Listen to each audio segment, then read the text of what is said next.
Hi everybody, I hope you're all well. Today I am going to be talking to you about how do people come to being a pagan. I have wrote this down and I will try my best, dear friends, to explain this. I am just going to put a protection around you, dear friend,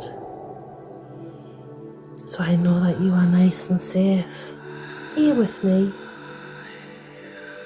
I am going to cleanse your space too. Yes, cleanse your energy field.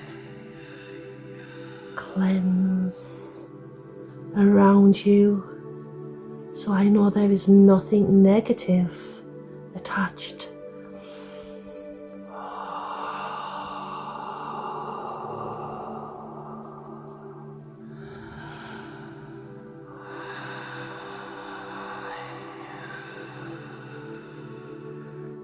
Well done, dear friend, well done.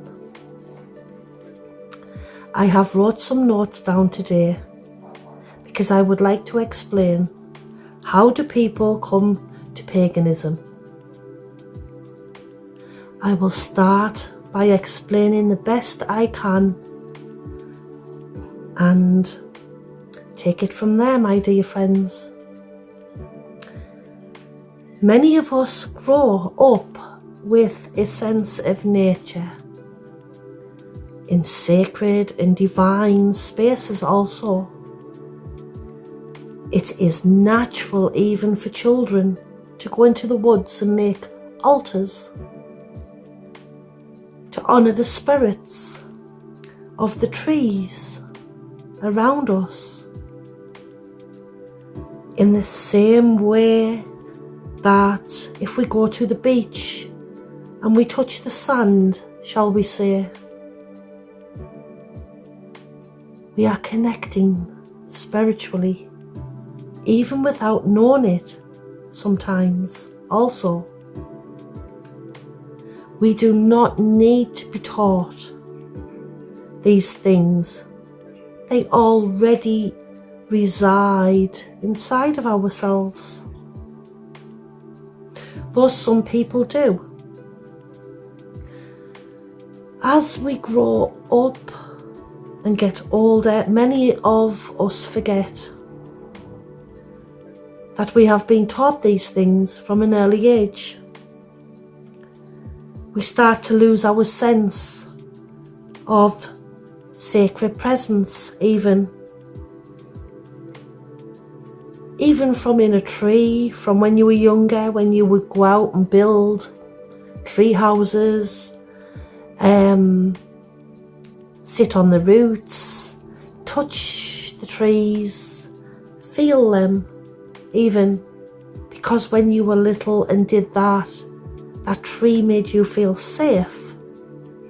That tree was protecting you and you were connecting to it spiritually, even without maybe realizing.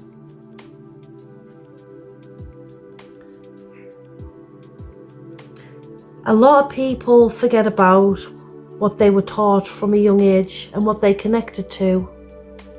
But there's also a lot of people that didn't forget that. They didn't forget that feeling of what nature gave them and what comfort it fetched them also as a child.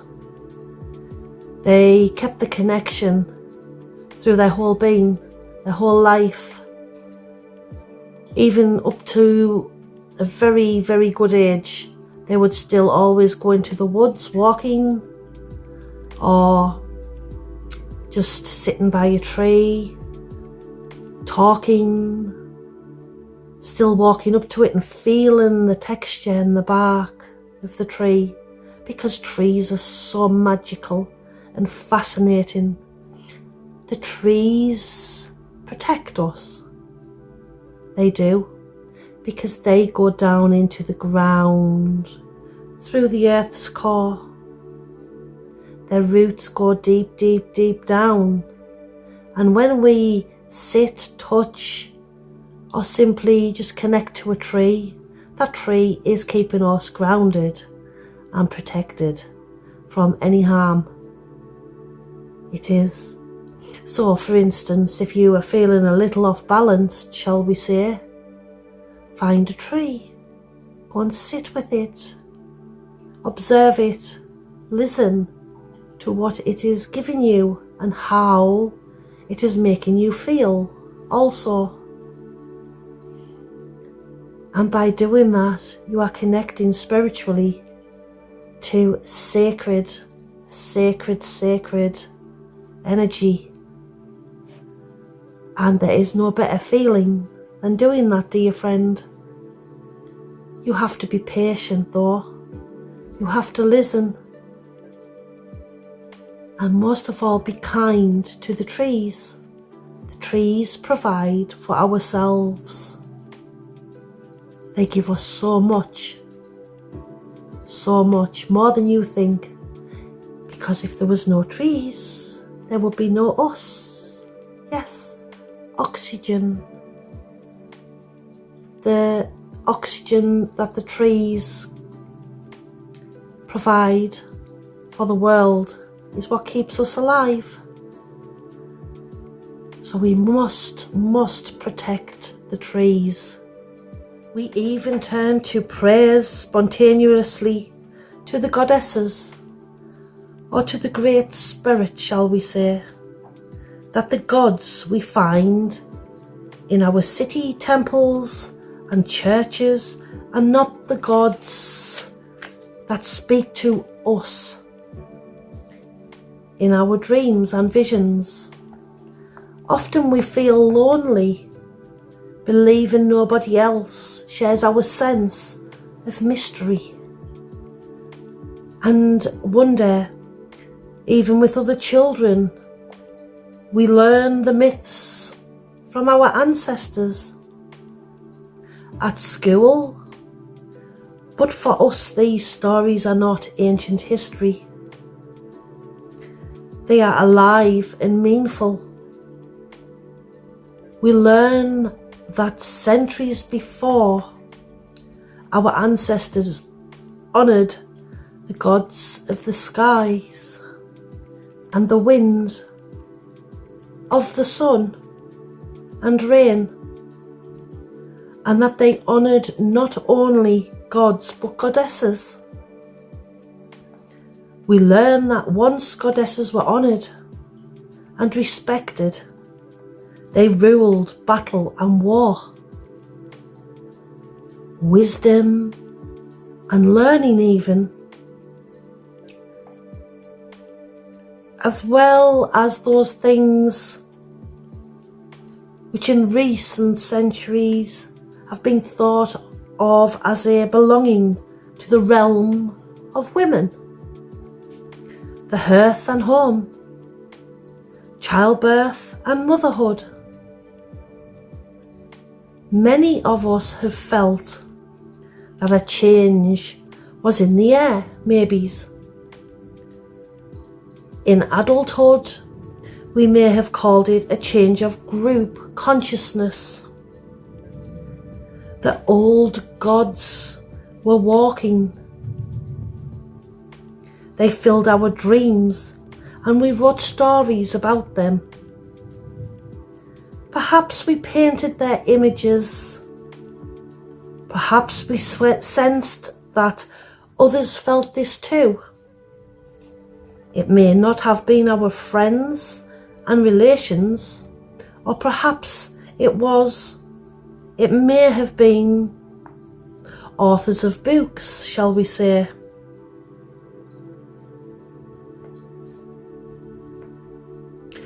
Priestesses and goddesses. We knew that this was not history as it was, but perhaps history as it might have been.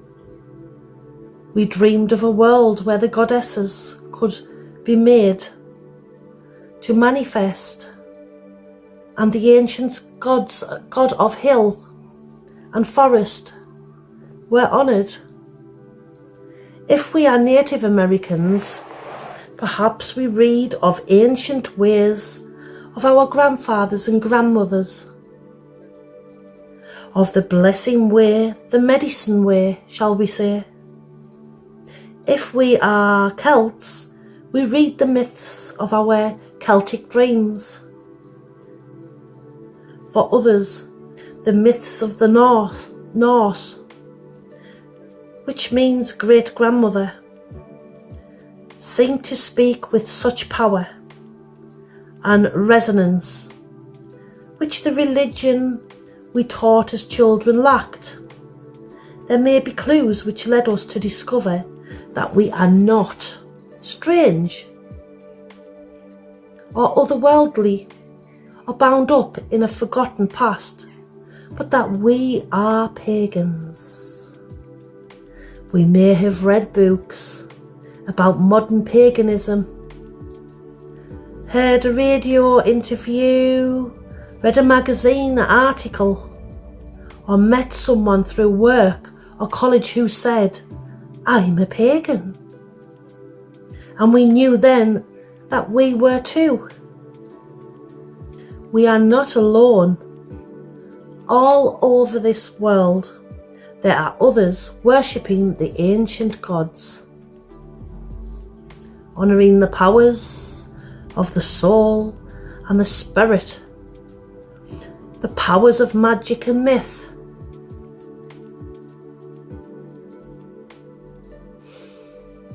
Many of us may have felt a sense of recognition and a déjà vu feeling, or coming home after a long journey, shall we say.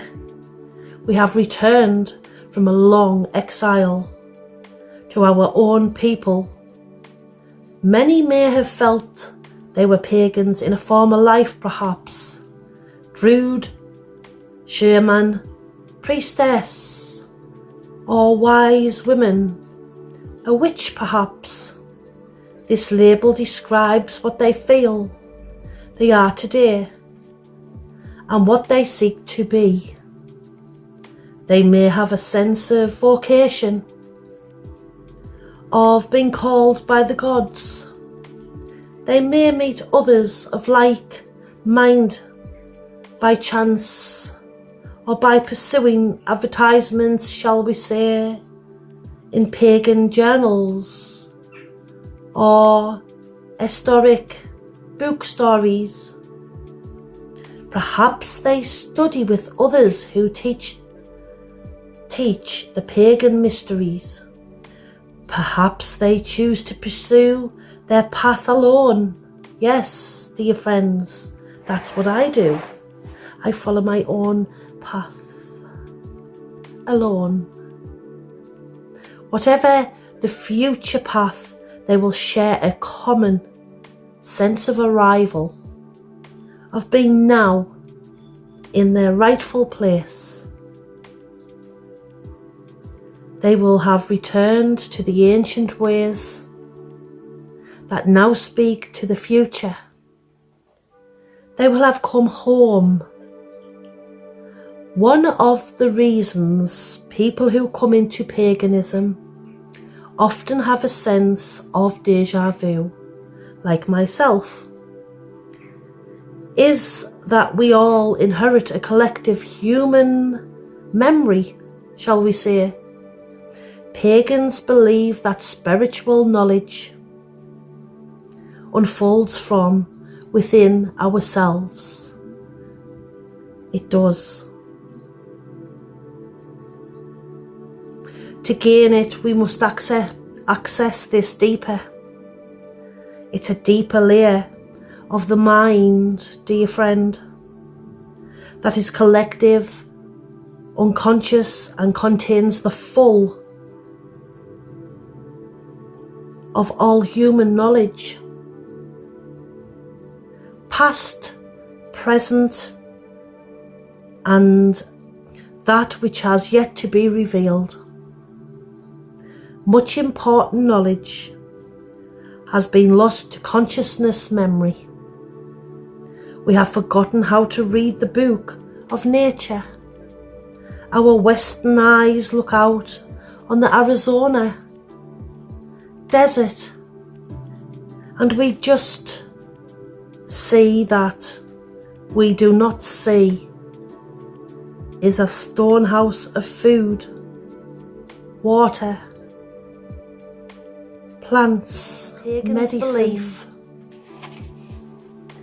that it is good for all of us to have days that are focused on worship and leisure rather than on working and earning money. The only difference is that pagans may not think that these days have to be Sundays. Pagans believe that the emphasis in modern society